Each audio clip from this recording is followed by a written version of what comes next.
fly away on my side. You should know that something's gonna happen. Tis the summer. Do you wanna ride, baby? Look me in my eyes, please. Just don't be afraid, we can fly away. So they just fall in love. You don't have to rush. Somebody you can trust. Fall in love. You don't have to rush. Somebody you can trust. Somebody you can trust. Somebody you can trust. Somebody you can trust. Hindi naman malakas. Try mo lang.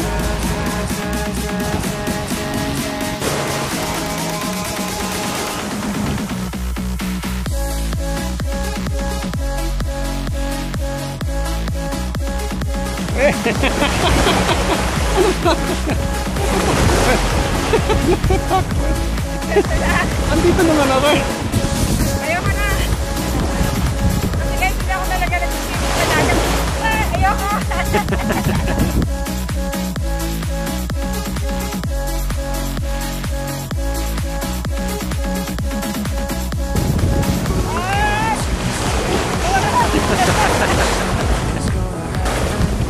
Grabe na sa tabing dagat, sa kasalbabida. Ako naman, ako pwede? Ako pwede? Sige ako, kuha mo ako. Kuha mo ako, Paps. Kuha mo ako. Kuha mo ako?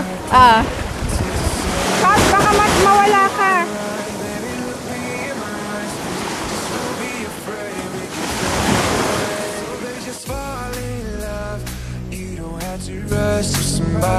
Somebody you can trust. It's our third day dito sa Aurelio and it's time to eat. Kakain kami ng breakfast ulit. Ito yung pangalan ng restaurant.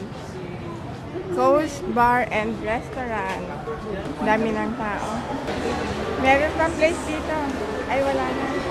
Dito na lang tayo. Dito. Hi, good morning everyone. Dito sa Aurelio. Ang sarap na almusal nila rito, guys. Grabe, pag kayo yung nag-book dito, hindi nakakasawa yung breakfast. Hindi siya paulit-ulit at masarap talaga. So, anong breakfast mo today? Penne. Penne.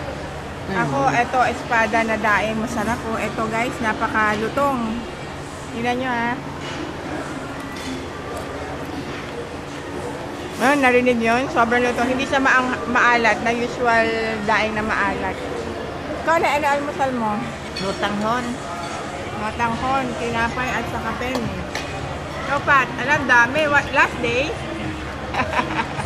Corned beef. Tocino. Tsaka yung corned beef masarap. Egg. Tapos yung... Daig. Yung corned beef masarap. Halata hindi siya galing sa lata. Ay, hindi galing. Oh, yung totoong corned beef. Corned beef talaga, hindi siya yung galing sa binubuksan. Kain tayo, guys! Naubos na yung mga tinapay. Konti na lang. Ito yung soup for today.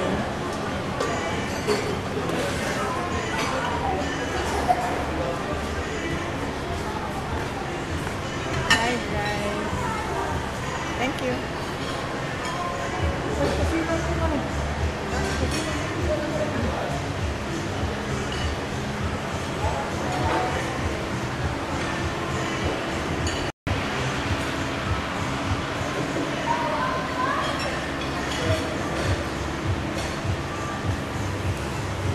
Meron silang omelette.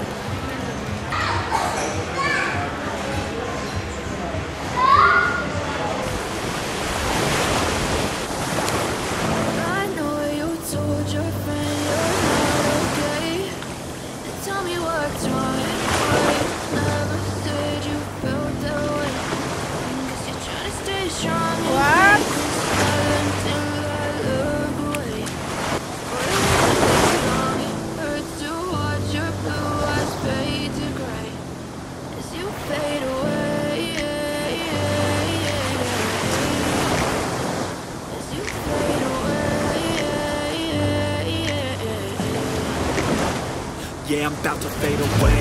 Cause every time I wake up I feel like it's Monday. Something's going wrong with all the chemicals up in my brain. All of a sudden I don't look at anything the same way. Got my thoughts sitting in an ashtray. I'm sorry that I'm so inconvenient, okay. Just let me be me. stay out of your way. I can see the way you look at me, I'm such a disgrace. I never really asked to be brought into this place. You wanna love me? Well then baby I have a taste. All the highs and the lows, will never be the same. Okay. Okay na guys, yun lang. Ayoko mag-dare pumunta doon kasi takot talaga ako sa dagat. Kaya swimming pool lang ako. Pero pag wala swimming pool, okay naman, pero ayoko lumusok kasi sobrang mainit.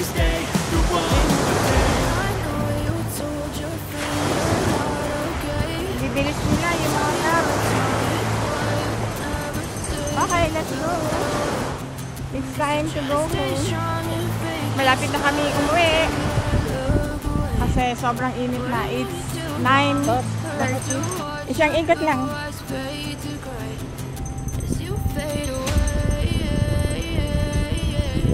Okay, ready? Ikot ka dito.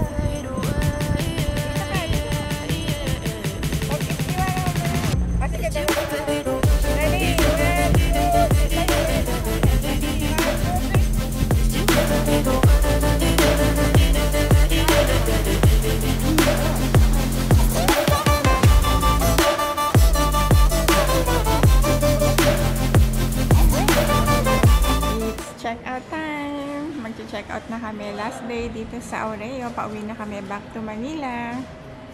So nakita nyo naman kung gaano ka elegant or gaano kaganda tong resort na to. Sulit sa bayad naman actually.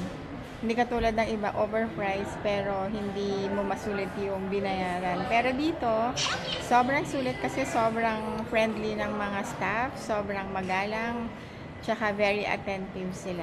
Especially sa mga requests. At tsaka sa cleanliness, very malinis. Mabango. Super fresh. Wala kang masasabi na hindi mo magugustuhan. Lahat magugustuhan mo kasi sobrang maganda maganda yung maintenance nitong hotel resort na to. Pasado ang Aureo sa amin.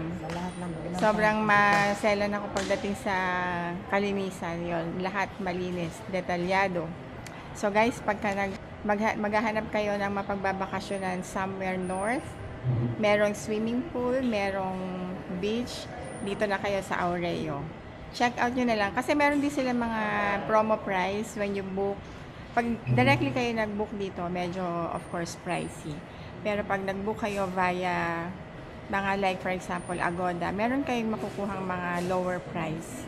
Pag hindi kayo maselan sa location, kasi katulad nung unang book namin, doon kami sa second floor. Although nag-note kami na may senior kami kasama, pero doon pa rin kami binook sa second floor. Pero syempre dahil via Agoda, malaki yung discount.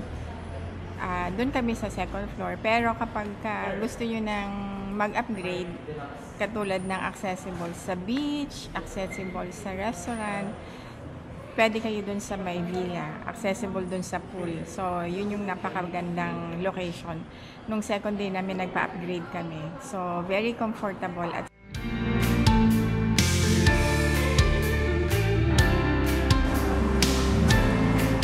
stop over muna kami, bibili ng pang pasalubong ni Patrick sa kanina pasalubong mo, Pat? Teacher. Sa teacher. Ayan, ito yung mga pang pasalubong.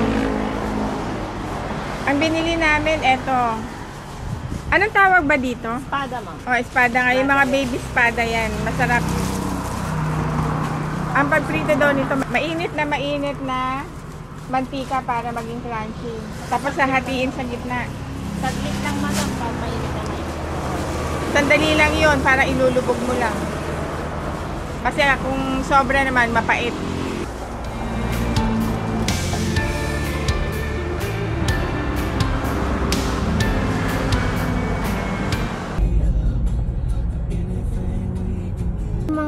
Structure nila dito. Church din? Yung tree nakabalot sa loob. Maganda yung lugar nila. Nasa bayan na kami ng Agu. Maganda tong bayan na to kasi very cozy. Agu, arko nila dito, social. Daming mga bilihan ng pasalubong. Ayan. Magla-lunch muna kami dito. Alas 3 na nga eh. sobrang lunch na to. Lampas na kami sa lunch. Lunch hapunan na to. Magkano yung kamote mo, ate? 150. O, 150 daw na eh. Lakas na ko lang sa labas. Grabe, ayan no. Naghintay pa kami ng order namin. Maraming lakas. Dito kami stop over sa Matami.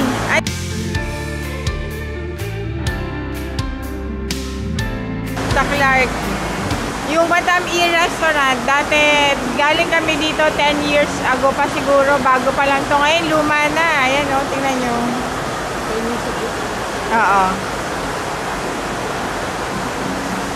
Ganun pa din. Ano to, masarap yung food nila dito, Kapampangan, yung mga recipe nila, Filipino foods. Dilapidated na yung restaurant nila. Hindi naman dilapidated, parang alam mong luma na. Kasi kung 10 years ago kami rito, siguro nung time na yun, mga 3 years ago na. Kaya siguro magpi-15 years ago na rin tong restaurant na to, no, Paps? Kaya medyo luma na talagang tignan. Wow! Oh, ang dami ah. Wow, ang dami. Wow, ang dami. Pag may na sobra, iuwi mo na lang na kay Honey. Ayan, kakain tayo na sa ano. Nasa dahon ng saging yung kanin. Ang mga nagsiserve actually rito, mga galing sa bundok, yung mga aitas. Yun ang mga, ever since na talagang from the beginning, itong restaurant na to, nagsiserve sa kanila mga aitas, the itas. Kain tayo guys. Kain tayo. Tapos na kaming kumain guys. Ang sarap talaga ng pagkain dito. Kasi naman, di ba, lutong Kapampangan. Pag sinabing lutong Kapampangan, masarap talaga, 100%. Shout out sa lahat ng mga Kapampangan. Naubos oh, sa in. Saka ito. Actually, malaki yung servings nila ha. Pero naubos pa rin namin. Kala namin merong take home eh. Pero ubos sa in. Sarap na eh. Sarap ng maruya nila. Muulan pa rin, kaya order muna tayo ng dessert. Maruya. Sarap. Iba yung maruya nila, dinurog na saging. Bago pinirito.